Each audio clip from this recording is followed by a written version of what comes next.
Hi guys, आजकल बहुत सारे बच्चों का मैसेज आता रहता है कि सर जी हम अंग्रेजी को समझ भी लेते हैं, अंग्रेजी को लगभग बोल भी लेते हैं, लेकिन जब नया ट्रांसलेट करते हैं या फिर नया सेंटेंस बनाने का तरीका सीखते हैं तो वहाँ पर हमको मीनिंग नहीं आती है, जिसकी वजह से हम लोग ना ट्रांसलेट कर पाते हैं और ना सेंटेंस को बना पाते हैं। तो आज की इस वीडियो में हमने ऐसी मीनिंग लिया है जिनका यूज करके आप लोग अंग्रेजी को बोल भी सकते हो, अंग्रेजी को समझ भी सकते हो, ट्रांसलेट भी कर सकते हो और सेंटेंस को भी बना सकते हो। तो वीडियो को बिल्कुल भी स्किप मत करना। चलिए दोस्तों करते हैं वीडियो को स्टार्ट। तो फर्स्ट है फीवर। फीवर का हिंदी अर्थ होता है बुखार। बुखार भी सबको होता रहता है और आप लोग हिंदी में बुखार बोलते हो, तो उसको अंग्रेजी में बोलो फीवर। फीवर का हिंदी अर्थ होता है बुखार। कफ। कफ का हिंदी अर्थ होता है खांसी या खांसना। जब भी किसी को खांसी या खांसना आए तो उसको आप लोग अंग्रेजी में समझ जाओ कफ। कफ का हिंदी अर्थ होता है खांसी या खांसना। डायरिया। डायरिया का हिंदी अर्थ होता है दस्त। डायरिया का हिंदी अर्थ होता है दस्त। कॉन्टिफेशन। कॉन्टिफेशन का हिंदी अर्थ होता है कब्ज। कॉन्टिफेशन का हिंदी अर्थ होता है कब्ज। डिजीनेस। डिजीनेस का हिंदी अर्थ होता है चक्कर आना। डिजीनेस का हिंदी अर्थ होता है चक्कर आना। इन सबको आपको अंग्रेजी में बोलना है। तो नेक्स्ट है ब्लोटिंग। ब्लोटिंग का हिंदी अर्थ होता है सूजन। ब्लोटिंग का हिंदी अर्थ होता है सूजन। स्वेलिंग। स्वेलिंग का हिंदी अर्थ होता है सूजन। हेडेक। हेडेक का हिंदी अर्थ होता है सर दर्द। हेडेक का हिंदी अर्थ होता है सर दर्द। सर दर्द भी सबको होता है तो अंग्रेजी में बोलो हेडेक। उसके बाद है नौसिया। नौसिया का हिंदी अर्थ होता है जी मिचलाना। नौसिया का हिंदी अर्थ होता है जी मिचलाना। ये ऐसे वर्ड हैं, अगर आप लोग इनको अंग्रेजी में बाहर निकल करके नहीं बोलोगे तो आपकी इंसल्टी हो सकती है, बेइज्जती हो सकती है, क्योंकि इस प्रकार के वाक्यों को लोग अंग्रेजी में ही बोलते हैं। बाकी आपकी मर्जी है, कॉपी निकाल करके इसको कॉपी में लिख लो सही तरीके से। तो नेक्स्ट है पिलो। पिलो का हिंदी अर्थ होता है तकिया। तकिया आप लोग जानते हो ना, तो इसको अंग्रेजी में बोलते हैं पिलो। पिलो का हिंदी अर्थ होता है तकिया। ब्लैंकेट। ब्लैंकेट का हिंदी अर्थ होता है कंबल। आज से आप लोग कंबल तकिया नहीं बोलना, इसको अंग्रेजी में बोलना ब्लैंकेट। ब्लैंकेट का हिंदी अर्थ होता है कंबल। किविल्ट। किविल्ट का हिंदी अर्थ होता है रजाई। मैट्रेस। मैट्रेस का हिंदी अर्थ होता है गद्दा। मैट्रेस का हिंदी अर्थ होता है गद्दा। नेक्स्ट है सीट। सीट का हिंदी अर्थ होता है चादर। सीट का हिंदी अर्थ होता है चादर। कॉटन। कॉटन का हिंदी अर्थ होता है रुई। कॉटन का हिंदी अर्थ होता है रुई। ग्लव्स। ग्लव्स का हिंदी अर्थ होता है दस्ताना। दस्ताना जो ठंडियों में पहना जाता है उसको अंग्रेजी में बोलते हैं ग्लव्स। ग्लव्स का हिंदी अर्थ होता है दस्ताना। उसके बाद है मफलर। मफलर का हिंदी अर्थ होता है गुलबंद। नेक्स्ट है टॉवेल। टॉवेल का हिंदी अर्थ होता है तौलिया। तौलिया जानते हो ना, उसको अंग्रेजी में बोलते हैं टॉवेल। टॉवेल का हिंदी अर्थ होता है तौलिया। स्कार्फ। स्कार्फ का हिंदी अर्थ होता है दुपट्टा। स्कार्फ का हिंदी अर्थ होता है दुपट्टा। हैट। हैट का हिंदी अर्थ होता है टोपी। हैट का हिंदी अर्थ होता है टोपी। अगर दोस्तों ये सारी मीनिंग अगर आप लोगों को नहीं आती है तो वीडियो को बिल्कुल भी स्किप मत करना, क्योंकि आज के टाइम में ये सारी मीनिंग आना बहुत ही ज़रूरी है। ये बिल्कुल जीरो लेवल की मीनिंग है। तो नेक्स्ट है ग्रेन। ग्रेन का हिंदी अर्थ होता है अनाज। ग्रेन का हिंदी अर्थ होता है अनाज। वीट। वीट का हिंदी अर्थ होता है गेहूँ। वीट का हिंदी अर्थ होता है गेहूँ। पेड़ी का हिंदी अर्थ होता है धान। धान जानते हो ना, तो इसको अंग्रेजी में बोलते हैं पेड़ी। पेड़ी का हिंदी अर्थ होता है धान। मेज। मेज का हिंदी अर्थ होता है मकई। मेज का हिंदी अर्थ होता है मकई। नेक्स्ट है पर्ल मिलेट। पर्ल मिलेट का हिंदी अर्थ होता है बाजरा। राइस। राइस का हिंदी अर्थ होता है चावल। फ्लोर। फ्लोर का हिंदी अर्थ होता है आटा। फ्लोर का हिंदी अर्थ होता है आटा। पल्स। पल्स का हिंदी अर्थ होता है दाल। पल्स का हिंदी अर्थ होता है दाल। अब आज से आप लोग इन सारी चीज़ों को हिंदी में नहीं अंग्रेजी में बोलना। तो नेक्स्ट है लूज। लूज का हिंदी अर्थ होता है ढीला। लूज का हिंदी अर्थ होता है ढीला। प्रिकली। प्रिकली का हिंदी अर्थ होता है कांटेदार। रैनी। रैनी का हिंदी अर्थ होता है बरसाती। रैनी का हिंदी अर्थ होता है बरसाती। उसके बाद है सॉल्टी। सॉल्टी का हिंदी अर्थ होता है नमकीन। नमकीन आप लोग जानते हो ना, तो उसको अंग्रेजी में बोलते हैं सॉल्टी। सॉल्टी का हिंदी अर्थ होता है नमकीन।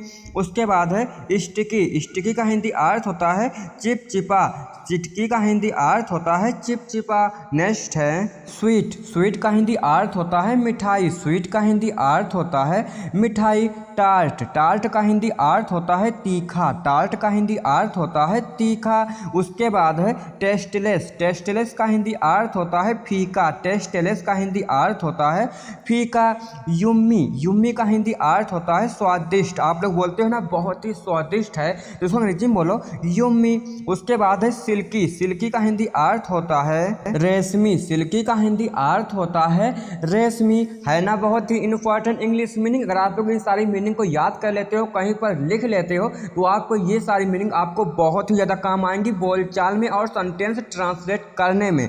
तो नेक्स्ट है ब्राइड। ब्राइड का हिंदी अर्थ होता है दुल्हन। ब्राइड का हिंदी अर्थ होता है दुल्हन। दुल्हन बोलने में कितना खराब लगता है हिंदी में, इसको अंग्रेजी में बोलो ब्राइड। ब्राइड का हिंदी अर्थ होता है दुल्हन।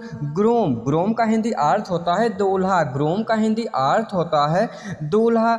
वर्मिलियन। वर्मिलियन का हिंदी अर्थ होता है सिंदूर। नेक्स्ट है मैट्रोमोनी। मैट्रोमोनी का हिंदी अर्थ होता है विवाह। मैट्रोमोनी का हिंदी अर्थ होता है विवाह। ट्रेडिशन। ट्रेडिशन का हिंदी अर्थ होता है परंपरा। परंपरा जानते हो ना किसको बोलते हैं, तो उसको अंग्रेजी में बोलते हैं ट्रेडिशन। ट्रेडिशन का हिंदी अर्थ होता है परंपरा।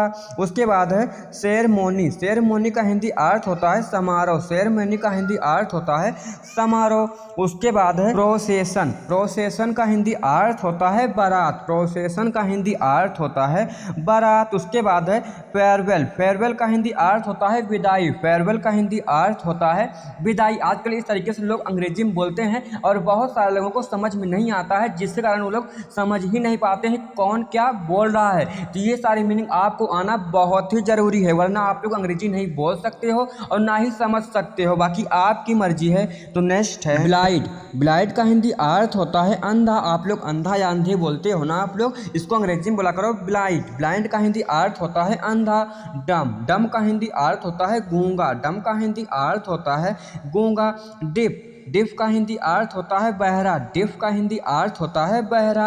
लेम। लेम का हिंदी अर्थ होता है लंगड़ा। लेम का हिंदी अर्थ होता है लंगड़ा। अगर आप लोग इन सारी चीज़ों को उसके सामने वही वर्ड हिंदी में बोलोगे तो वो बहुत ही ज़्यादा वो हो जाएगा, लेकिन इसको आपको अंग्रेजी में बोलना है। वो ये है, वो है, तो इसको आपको अंग्रेजी में ही बोलना है। तो नेक्स्ट है बॉल्ड। बॉल्ड का हिंदी अर्थ होता है गंजा। बॉल्ड का हिंदी अर्थ होता है गंजा।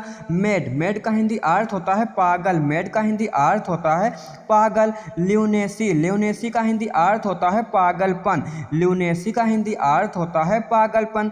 लीन। लीन का हिंदी अर्थ होता है दुबला। लीन का हिंदी अर्थ होता है दुबला। डवार्फ। डवार्फ का हिंदी अर्थ होता है बौना। दोस्तों इन सारी चीज़ों को अगर उसी के सामने वही वर्ड में बोलोगे तो उसकी बेइज्जती हो जाएगी, वो लोग खुद ही अपने मन में मतलब शर्मिंदगी महसूस करेंगे। लेकिन आपको इन सारी चीज़ों को अंग्रेजी में बोलना है, जिससे कि कोई और समझ जाए और वो ना समझ पाए। तो नेक्स्ट है बिटर। बिटर का हिंदी अर्थ होता है कड़वा। बिटर का हिंदी अर्थ होता है कड़वा।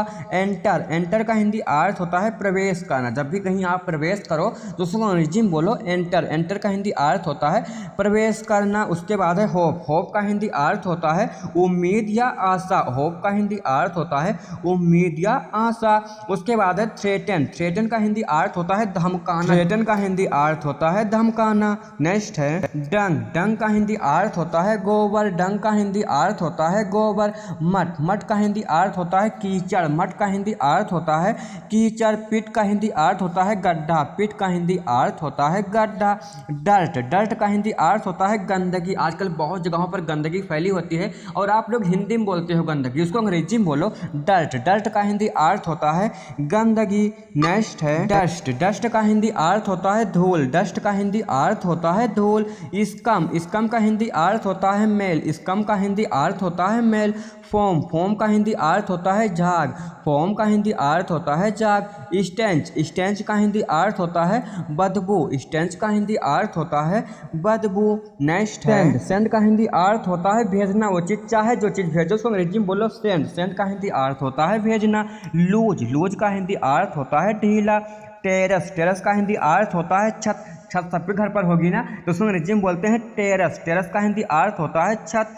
मे बी का हिंदी अर्थ होता है शायद। मे बी का हिंदी अर्थ होता है शायद। उसके बाद है हॉफ। हॉफ का हिंदी अर्थ होता है कूदना या छलांग। हॉफ का हिंदी अर्थ होता है कूदना या छलांग। नेक्स्ट है लीव। लीव का हिंदी अर्थ होता है छोड़ना या छुट्टी। लीव का हिंदी अर्थ होता है छोड़ना या छुट्टी। मॉस्किटो। मॉस्किटो का हिंदी अर्थ होता है मच्छर। मच्छर आप लोग बोलते हो ना, तो उसको अंग्रेजी में बोला करो मॉस्किटो। मॉस्किटो का हिंदी अर्थ होता है मच्छर। रिमाइंड। रिमाइंड का हिंदी अर्थ होता है याद दिलाना। रिमाइंड का हिंदी अर्थ होता है याद दिलाना। सक्सीड। सक्सीड का हिंदी अर्थ होता है सफल होना। नेक्स्ट है प्रपोज। प्रपोज का हिंदी अर्थ होता है प्रस्ताव रखना। जब भी आप कोई प्रस्ताव रखो तो उसको अंग्रेजी में बोलो प्रपोज। प्रपोज का हिंदी अर्थ होता है प्रस्ताव रखना। पर्पज। पर्पज का हिंदी अर्थ होता है इरादा। पर्पज का हिंदी अर्थ होता है इरादा। ऑनेस्टी। ऑनेस्टी का हिंदी अर्थ होता है ईमानदारी। जैसे बहुत सारे लोग ईमानदार होते हैं ना, तो उसको अंग्रेजी में बोलते हैं ऑनेस्टी। ऑनेस्टी का हिंदी अर्थ होता है ईमानदार। इम्पोज। इम्पोज का हिंदी अर्थ होता है थोपना। इम्पोज का हिंदी अर्थ होता है थोपना। नेक्स्ट है फॉरगिव। फॉरगिव का हिंदी अर्थ होता है माफ करना। फॉरगिव का हिंदी अर्थ होता है माफ करना। एलिमेंट। एलिमेंट का हिंदी अर्थ होता है बीमारी। एलिमेंट का हिंदी अर्थ होता है बीमारी। बैचलर। बैचलर का हिंदी अर्थ होता है कुंवारा। बैचलर का हिंदी अर्थ होता है कुंवारा। उसके बाद है बार्गेन। बार्गेन का हिंदी अर्थ होता है मोल भाव। बहुत सारे लोग बाजार में मोल भाव करते हैं ना, तो उसको अंग्रेजी में बोलते हैं बार्गेन। बार्गेन का हिंदी अर्थ होता है मोल भाव। नेक्स्ट है केयर। केयर का हिंदी अर्थ होता है चिंता। केयर का हिंदी अर्थ होता है चिंता। कैंप। कैंप का हिंदी अर्थ होता है तंबू। तंबू आप लोग बोलते हो ना, किसको बोलते हैं? उसको अंग्रेजी में बोलते हैं कैंप। कैंप का हिंदी अर्थ होता है तंबू। कैप्टिव। कैप्टिव का हिंदी अर्थ होता है कैदी। उसके बाद है कार्नेज। कार्नेज का हिंदी अर्थ होता है हत्या। कार्नेज का हिंदी अर्थ होता है हत्या। नेक्स्ट है कैरी। कैरी का हिंदी अर्थ होता है ढोना। कैरी का हिंदी अर्थ होता है ढोना। कास्ट। कास्ट का हिंदी अर्थ होता है जात। कास्ट का हिंदी अर्थ होता है जात। कैंसल। कैंसल का हिंदी अर्थ होता है किला। कैंसल का हिंदी अर्थ होता है किला। केटर। केटर का हिंदी अर्थ होता है भोजन देना। केटर का हिंदी अर्थ होता है भोजन देना। नेक्स्ट है टू मी। मुझको। ऐसा आप लोग बोलते हो ना मुझको, तो अंग्रेजी में बोलो टू मी मुझको। टू यू तुमको। टू हिम उसको। ऐसा बना पाओगे ना आप लोग सेंटेंस? टू हिम उसको, टू यू तुमको, टू मी मुझको। अभी मैं आपको इसी प्रकार के 2-3 सेंटेंस और सिखाऊंगा। तो नेक्स्ट है टू दिस इसको। टू राइट लिखने को। टू सी देखने को। टू दिस इसको। टू राइट लिखने को। टू सी देखने को। अगर आपको बोलना हो टू रीड पढ़ने को, टू गो जाने को, टू कम आने को, इस प्रकार से आप लोग भी सेंटेंस बना सकते हो। जैसे कि बोलने को, लिखने को, जाने को, आने को, सेंटेंस बना करके अंग्रेजी को बोल सकते हो। तो नेक्स्ट है टू प्ले खेलने को। टू ईट खाने को। टू अस हमको। टू प्ले खेलने को। टू ईट खाने को। टू अस हमको। नेक्स्ट है रिमाइंड। रिमाइंड का हिंदी अर्थ होता है याद दिलाना। रिमाइंड का हिंदी अर्थ होता है याद दिलाना। रिमेंबर। रिमेंबर का हिंदी अर्थ होता है याद करना। रिमेंबर का हिंदी अर्थ होता है याद करना। लीव। लीव का हिंदी अर्थ होता है छोड़ना या छुट्टी। लीव का हिंदी अर्थ होता है छोड़ना या छुट्टी। बैग। बैग का हिंदी अर्थ होता है मांगनाक। बैग का हिंदी अर्थ होता है मांगनाक। उसके बाद है परचेज। परचेज का हिंदी अर्थ होता है खरीदना। जैसे कि आप कोई भी चीज़ खरीदो तो अंग्रेजी में बोलो परचेज। परचेज का हिंदी अर्थ होता है खरीदना। नेक्स्ट है ब्रेक। ब्रेक का हिंदी अर्थ होता है तोड़ना। ब्रेक का हिंदी अर्थ होता है तोड़ना। सक्सीड। सक्सीड का हिंदी अर्थ होता है सफल होना। अस्क्राइब। अस्क्राइब का हिंदी अर्थ होता है श्रेय देना।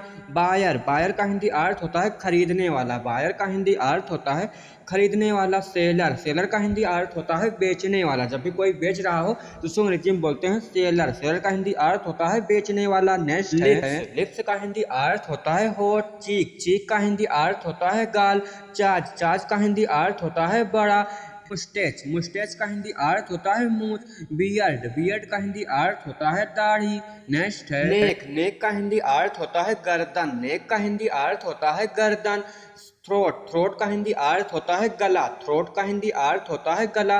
शोल्डर्स। शोल्डर्स का हिंदी अर्थ होता है कंधे। शोल्डर्स का हिंदी अर्थ होता है कंधा। उसके बाद है एल्बो, एल्बो का हिंदी अर्थ होता है कोहनी। रिस्ट, रिस्ट का हिंदी अर्थ होता है कलाई, रिस्ट का हिंदी अर्थ होता है कलाई। नेक्स्ट है ब्रेक, ब्रेक का हिंदी अर्थ होता है तोड़ना, ब्रेक का हिंदी अर्थ होता है तोड़ना। माउस, माउस का हिंदी अर्थ होता है चूहा, माउस का हिंदी अर्थ होता है चूहा। सेलर, सेलर का हिंदी अर्थ होता है विक्रेता। बेग, बेग का हिंदी अर्थ होता है भीख मांगना, बेग का हिंदी अर्थ होता है भीख मांगना। नेक्स्ट है पास्ट, पास्ट का हिंदी अर्थ होता है बीता हुआ, पास्ट का हिंदी अर्थ होता है बीता हुआ। मिस, मिस का हिंदी अर्थ होता है याद करना, मिस का हिंदी अर्थ होता है याद करना। आफल, आफल का हिंदी अर्थ होता है भयंकर, आफल का हिंदी अर्थ होता है भयंकर। लॉनली, नॉनली का हिंदी अर्थ होता है अकेला। टायर्ड, टायर्ड का हिंदी अर्थ होता है थका हुआ, टायर्ड का हिंदी अर्थ होता है थका हुआ। नेक्स्ट है सॉफ्ट, सॉफ्ट का हिंदी अर्थ होता है मुलायम, सॉफ्ट का हिंदी अर्थ होता है मुलायम। अलर्ट, अलर्ट का हिंदी अर्थ होता है चेतावनी, अलर्ट का हिंदी अर्थ होता है चेतावनी। ब्लांड, ब्लांड का हिंदी अर्थ होता है गोरा। ब्लडी, ब्लेडी का हिंदी अर्थ होता है खूनी। क्लीन, क्लीन का हिंदी अर्थ होता है स्वच्छ। सो गाइस यार, आप लोगों को मेरी वीडियो कैसी लगी? अगर वीडियो अच्छी लगी हो तो वीडियो को लाइक और कमेंट कर देना। और अगर आप लोग इसी प्रकार से वीडियो को देखना चाहते हो, अंग्रेजी को समझना चाहते हो, अंग्रेजी में बोलना चाहते हो, तो चैनल को भी सब्सक्राइब कर लेना। आप हम लोग नेक्स्ट वीडियो मिलते हैं यार, तब तक के लिए बाय बाय।